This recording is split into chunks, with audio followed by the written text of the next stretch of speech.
दर्शकों को हमारा नमस्कार।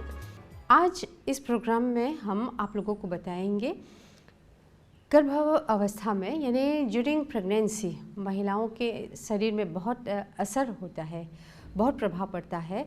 कभी दर्द होता है, पैरों में सूजन होता है, कमर में दर्द होता है, यहाँ पर भी दर्द होता है। तो ऐसे में क्या करना चाहिए, आज इस प्रोग्राम में बताएंगे कि योगासन द्वारा, थोड़ा एक्सरसाइज द्वारा आप दर्द को कम कर सकते हैं और आपका जो डिलीवरी ठीक से हो उसके लिए पहले से थोड़ा प्रैक्टिस होनी चाहिए, थोड़े से एक्सरसाइज होने चाहिए, तब अच्छा डिलीवरी हो। तो दर्शकों, आज इस प्रोग्राम में आप देखेंगे योगासन द्वारा कैसे गर्भवती महिला अपने दर्द को ठीक कर सकते हैं। तो चलिए डॉक्टर रुजुता गेटवाक जी से मिलते हैं। गर्भवती महिला जब अपना खुद का देखभाल करती है तो उसमें आहार आता है, व्यायाम आता है, योगाभ्यास आता है, विश्रांति, आराम कैसे करें, ये सब चीज़ें बहुत बारीकाई से देखनी पड़ती है। हमारी नानी, दादी, माँ सब इसके बारे में बोलते हैं कि देखभाल करो, आराम करो। कभी कभी उसका पूरा मीनिंग हमें पता नहीं चलता है और एज अ बीइंग डॉक्टर मैं आपको कहूँगी कि वो तो थोड़ा प्यार से होता है। उस प्यार में थोड़ा सा वैज्ञानिक दृष्टिकोण ऐड किया जाए तो और अच्छा होगा, क्योंकि ये गर्भवती महिला का वेट पहले है उसमें 10 किलो कम से कम ऐड होता है। उसका परिणाम क्या होता है, उसके पैर दुखने लगते हैं, कभी कभी बाद में शरीर का आकार बदल जाने से कमर दुखती है, पाँव दुखते हैं। इसीलिए तो हम बोलते हैं ना कि पाँव भारी हो गया है। तो इस कारण से और थोड़ा फटीग आता है। ये सब कंप्लेंट्स जो है इससे बाहर आने के लिए अपना आहार विहार, योगाभ्यास और आराम सही तरीके से, बैलेंस तरीके से किया जाए तो अपनी प्रेगनेंसी, गर्भिणी अवस्था बहुत अच्छी तरह से एंजॉय कर सकते हैं। तो हम देखते हैं कि पाँव के अंगूठे का एक्सरसाइज कैसे करते हैं।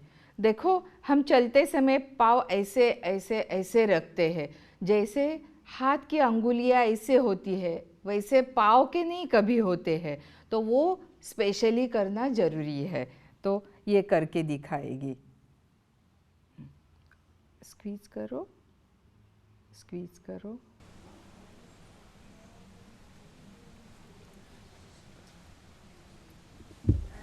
जैसे हाथ की अंगुलियां हो रही है वैसे पाँव की होना चाहिए। कभी कभी ऐसे होता है कि यहाँ स्वेलिंग आना शुरू होता है, तो इसके लिए सिंपल एंकल के एक्सरसाइजेस करना ज़रूरी है। वो कैसे, तो वो स्ट्रेच होते हैं, बाद में ऐसे होंगे, करते रहो, आगे पीछे। जब आगे करेगी यहाँ स्ट्रेच होता है, जब यहाँ करेगी यहाँ से स्ट्रेच होगा। तो इससे ये मसल्स अच्छे होने लगते हैं। इसके साथ दूसरा, अब जैसे आगे पीछे किया वैसे अंदर बाहर कर सकते हैं। हाँ, अंदर बाहर, अंदर बाहर। इससे इस जॉइंट पे असर पड़ता है और नी जॉइंट्स अच्छे होने लगते हैं। और एक एंकल का एक्सरसाइज कि जो रोटेशन आता है, दिखा दो, जैसे कि ऐसे,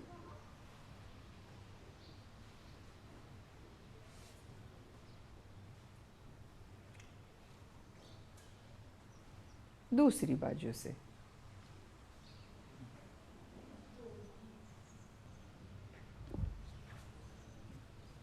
ठीक। और इसमें से आप सिर्फ 10 सेकंड, 15 सेकंड इतना ही ले सकते हैं। हाँ, सेकंड ट्राइमेस्टर यानी तीसरे महीने से 9 महीने तक पेट का आकार बढ़ने लगता है। उसके कारण ऐसे बैठने में कभी कभी तकलीफ होती है। पेट बढ़ने के कारण उस पर थोड़ा सा दबाव आ सकता है। तो क्या कर सकते हैं, कोई ऐसे पिलो लेना और उसके ऊपर बैठना, हाँ, और ऐसे एक्सरसाइज करना कि जिससे उसका पेट ना दब जाए।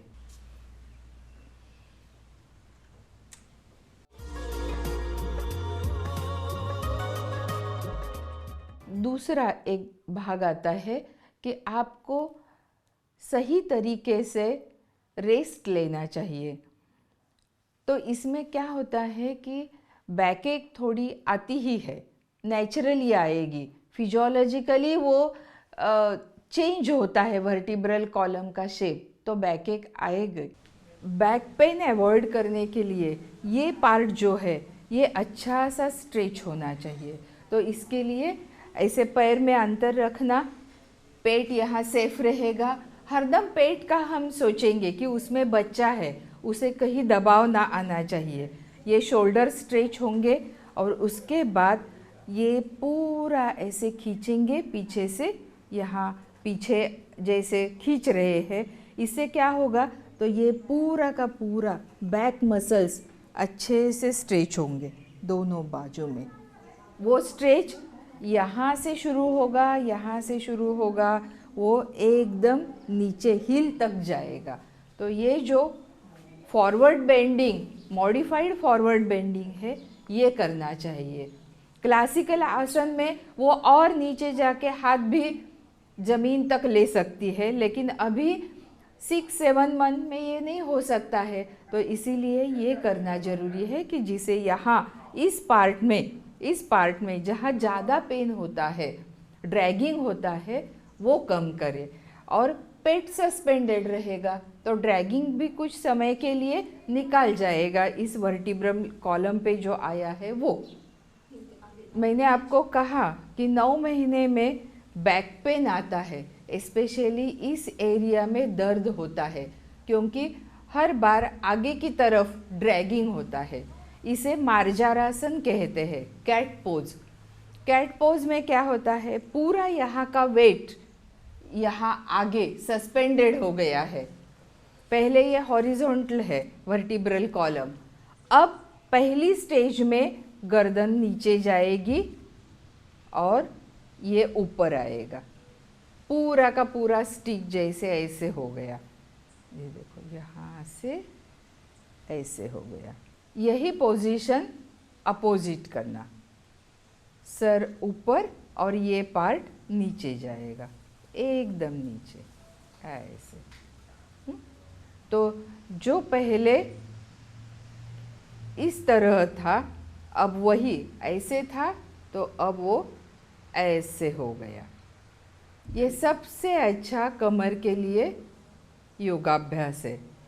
इसे मार्जारासन कहते हैं। जैसे कैट नींद से उठती है तो पहले वो ऐसे अपना शरीर स्ट्रेच करती है, बाद में ऐसे करती है। इसे स्ट्रेचिंग रिलैक्सेशन होता है। तो ये है मार्जारासन। स्पेशली इस एरिया के लिए टोटल वर्टिब्रल कॉलम जो है वो कॉन्वेक्स और कॉनकेव एक्सरसाइज देता है। कमर दर्द के लिए और ट्विस्टिंग जरूरी है, लेकिन योगाभ्यास में जो क्लासिकल आसना में ट्विस्टिंग दिखाया है वैसे तो प्रेगनेंसी में नहीं कर सकते। तो क्या हम बदलाव ला सकते हैं वो मैं दिखाती हूँ। पैर में थोड़ा अंतर होना चाहिए ऐसे, तो पेट अच्छा सा सेफ रहे। पैर नी में अंतर, पाँव ऐसे अच्छे से रेस्ट किए हुए।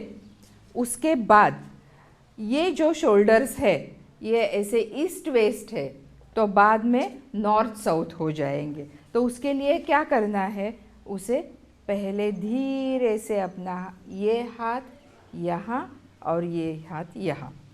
तो देखो अब शोल्डर्स ऐसे हो गए, इसका चेहरा ऐसे हो गया और पूरा का पूरा ये कमर में ट्विस्टिंग आ गया। ये इस बाजू से ऐसे करेगी, कुछ उस पर दबाव नहीं आता है, लेकिन वो ट्विस्टिंग एक्शन अच्छी तरह से होती है। उसके बाद उस बाजू से भी करना। धीरे से यहाँ और यहाँ।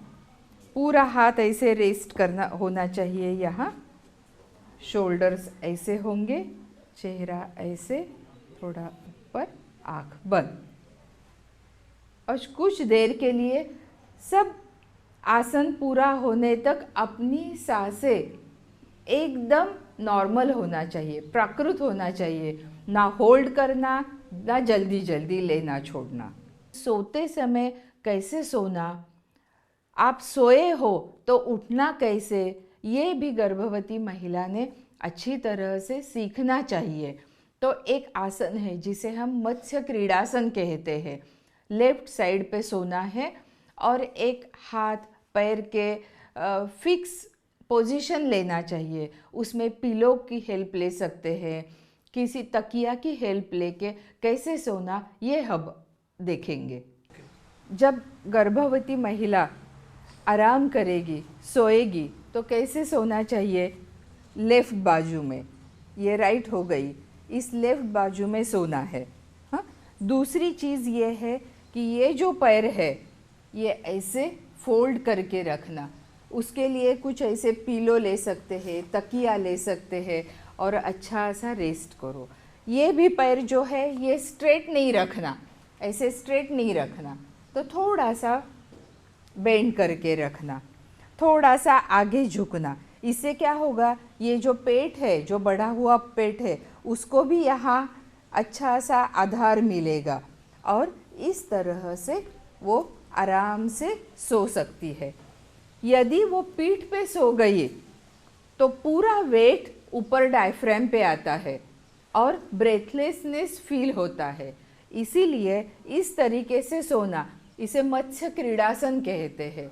इस पोजीशन में सोना खूब लाभदायक होता है।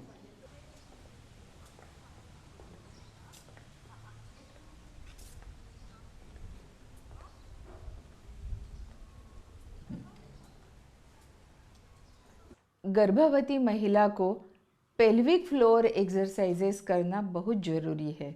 इसका कारण ये है कि बच्चा जहाँ बड़ा होता है, वो जहाँ रहता है गर्भाशय में, यूटेरस में, उसका जो पार्ट है नीचे का, उसे पेल्विक फ्लोर बोलते हैं। तो उस पेल्विक फ्लोर में कुछ चेंजेस होते हैं। डिलीवरी के समय वो स्ट्रेच होता है और उसका नतीजा कभी कभी बेबी डिलीवरी के बाद भी रहता है। कभी कभी जब गर्भिणी अवस्था को पीपी जाना है तो अर्जेंसी होती है, फ्रीक्वेंसी बढ़ती है। इसी कारण से पेल्विक फ्लोर स्ट्रेंथन करना, वो मसल्स टोन अप करना ज़रूरी होता है। और वो जो एक स्पेसिफिक एक्सरसाइज है उसे केगल्स एक्सरसाइज या केजल्स एक्सरसाइज बोलते हैं। वो एक अमेरिकन गायनेकोलॉजिस्ट है, उसने वो खोजा, इसलिए उसका नाम उसे दिया गया है। वो भी हम एक्सप्लेन करेंगे कि किस पोजीशन में वो लेना चाहिए। तो पेल्विक फ्लोर एक्सरसाइज ये गर्भिणी अवस्था में अत्यंत इम्पॉर्टेंट एक्सरसाइज है। गर्भवती महिला के लिए पेल्विक, इसे कहते हैं पेल्विक गर्डल, ये जो है बोनी पार्ट, इसे पेल्विक गर्डल कहते हैं। पेल्विक फ्लोर यानी बच्चा यहाँ रहेगा तो वो नीचे का जो पार्ट है उसे पेल्विक फ्लोर कहते हैं। तो वो मसल्स बहुत अच्छे होना ज़रूरी है, क्योंकि एक तो प्रेगनेंसी में वो स्ट्रेच होते हैं। बेबी डिलीवरी के बाद कभी कभी यूरिन इनकॉन्टिनेंस होता है। यूरिन इनकॉन्टिनेंस में क्या होता है, तो कभी खांसी आती है, कभी ज़ोर से बोलते हैं, तभी अननोइंगली 1-2 मिली 5 मिली यूरिन पास हो जाता है। इसका कारण यूरिन पकड़ के रखने के लिए उस मसल में जो स्ट्रेंथ चाहिए, पावर चाहिए, वो नहीं रहती, वो कम होती है। तो इसीलिए जो एक्सरसाइज प्रेगनेंसी में करना है, क्योंकि वो अभी बच्चे को पकड़ रहा है, तो वो जो एक्सरसाइज है उसे केजल्स एक्सरसाइज बोलते हैं। वो कैसे करना, तो इमेजिन करना कि अभी यूरिन पास करना है। तो यूरिन पास करने के लिए यूरिनेशन के जो मसल्स है वो पूरे रिलैक्स छोड़ना, कि यूरिन पास हो रही है ऐसे इमेजिन करो। अब आधे में ही यूरिन को रोक के पकड़ के रखना है। तो पकड़ के रोकने के लिए जो मसल्स कॉन्ट्रैक्ट करेंगे वो करके रखना। कितना? 3 सेकंड के लिए। और उसमें पेट के मसल एंड थाई के मसल्स यूज नहीं करना। सिर्फ यूरिनेशन के लिए जो मसल्स लगते हैं वो पकड़ के रखना 3 सेकंड, बाद में वो रिलैक्स करना। फिर कॉन्ट्रैक्ट करना कुछ सेकंड के बाद, फिर छोड़ना। इसे कहते हैं केजल्स एक्सरसाइज। ये पेल्विक फ्लोर एक्सरसाइज है। हर रोज सुबह 10 बार करो, शाम को 10 बार करो। जब बेबी डिलीवरी होती है तब कुछ स्पेसिफिक पोजीशंस दिए जाते हैं या कुछ मसल्स को ज़्यादा काम करना पड़ता है। उस मसल्स का एक्सरसाइज कुछ योगा पोस्चर में स्ट्रेचिंग बहुत अच्छे से होता है, जैसे कि बद्ध कोणासन बोलते हैं, कोई उसे भद्रासन भी बोलेंगे। तो ये करने से वो मसल्स पहले से ही ट्रेंड होते हैं कि बेबी डिलीवरी के समय उस स्नायु को ज़्यादा काम पड़ेगा। तो वो स्नायु स्ट्रेंथन करना, वो फ्लेक्सिबल करना कि सेकंड स्टेज ऑफ डिलीवरी में वो अच्छे से स्ट्रेच हो जाए और इजीली बेबी बाहर आ जाए। तो वो जो आसन है वो भी बहुत इम्पॉर्टेंट है कि जो थ्रू आउट प्रेगनेंसी किए जाते हैं। उसे एसेंशियल प्रेगनेंसी आसन कहते हैं। वो हम देखेंगे। बेबी डिलीवरी के समय इनर थाई, ये जो मसल्स है ये ज़्यादा काम करते हैं, यहाँ के और यहाँ के मसल्स।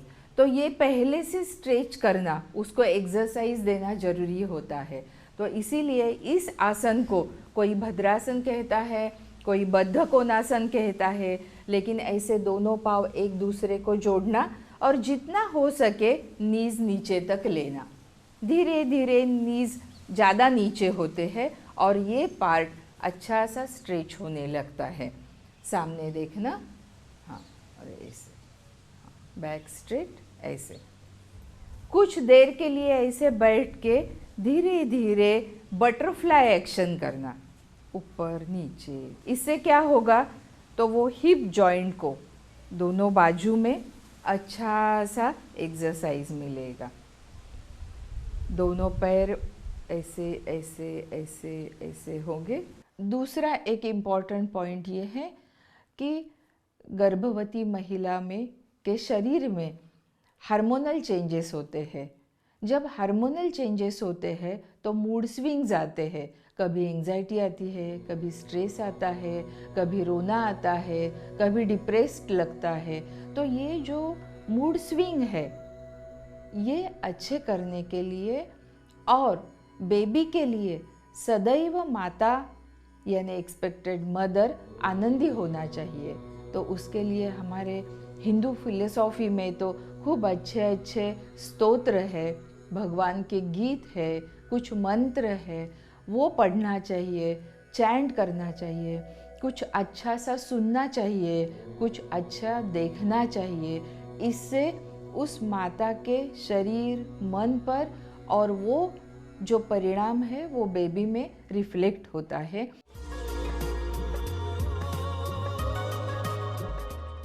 योगाभ्यास की ज़रूरत होती है, उसका और एक कारण है कि जब बेबी डिलीवरी होगी उसके बाद माँ को बेबी को कैरी करना होता है, ब्रेस्ट फीडिंग देना होता है।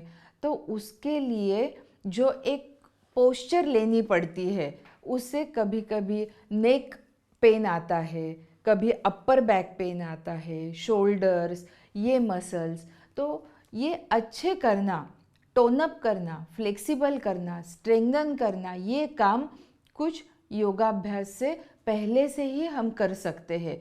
क्योंकि बेबी डिलीवरी के बाद दूसरे दिन से एक्सरसाइज शुरू किया तो नहीं होता है, क्योंकि बेबी को तो डिलीवरी के बाद पहले आधे घंटे में ही ब्रेस्ट फीडिंग शुरू किया जाता है और वो डिमांड फीडिंग रहता है। उस दिन से कंटिन्यूअसली उस पोस्चर में माँ को जाना पड़ता है, तो इसीलिए उसकी तैयारी पहले से ही करना ज़रूरी है। अब इसके आगे और एक हम एक्सरसाइज कर सकते हैं कि जो मैंने बताया कि नेक शोल्डर के लिए, तो सीधा सामने देखना, उसके बाद आँख बंद करके एकदम धीरे से गर्दन राइट की ओर मोड़ना, धीरे से लेफ्ट की ओर।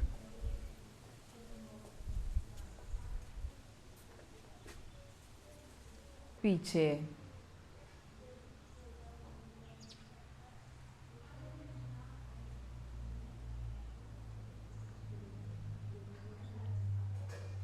Left ear left shoulder, right year right shoulder.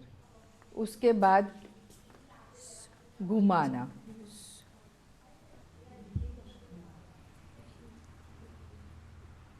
Clockwise anti clockwise, इस तरह से। शोल्डर एक्सरसाइजेस भी इम्पॉर्टेंट है कि जैसे ये पूरा ऐसे घुमाना, जिससे ये पूरे बैक मसल्स अच्छे से एक्सरसाइज होते हैं। Clockwise anti clockwise. जैसे हार्मोनल इम्बैलेंस होता है, मूड स्विंग्स होते हैं, उसके लिए सबसे अच्छा एक योगाभ्यास में दिया है, वो है मेडिटेशन। मेडिटेशन यानी क्या? कभी कभी मेडिटेशन शब्द से लोग खूब ज़्यादा कुछ सोचते हैं कि कौन सा करे, क्या करे, वहाँ तो हंड्रेड्स थाउजेंड्स ऑफ मेडिटेशन है। मेडिटेशन यानी जिससे मन की शांति मिले, मन में विचार कम रहे और पूरा शरीर ट्रैंक्विलाइज्ड हो, शरीर, मन, इमोशंस बैलेंस हो। तो इसके लिए शुरू कैसे करेंगे? तो ब्रेथ अवेयरनेस से। आँख बंद करो, आपको चाहिए वैसे कंफर्टेबल पोजीशन ले लो और उस पोजीशन में ब्रेथ अवेयरनेस करो, सांस की तरफ ध्यान देना। यानी आँख बंद करके सिर्फ कैसी सांस अंदर जाती है, कैसे धीरे से बाहर आती है, अंदर जाते समय अपने नाक को, नेज़ल टिप को कैसे स्पर्श होता है, वो कैसे ठंडा रहता है।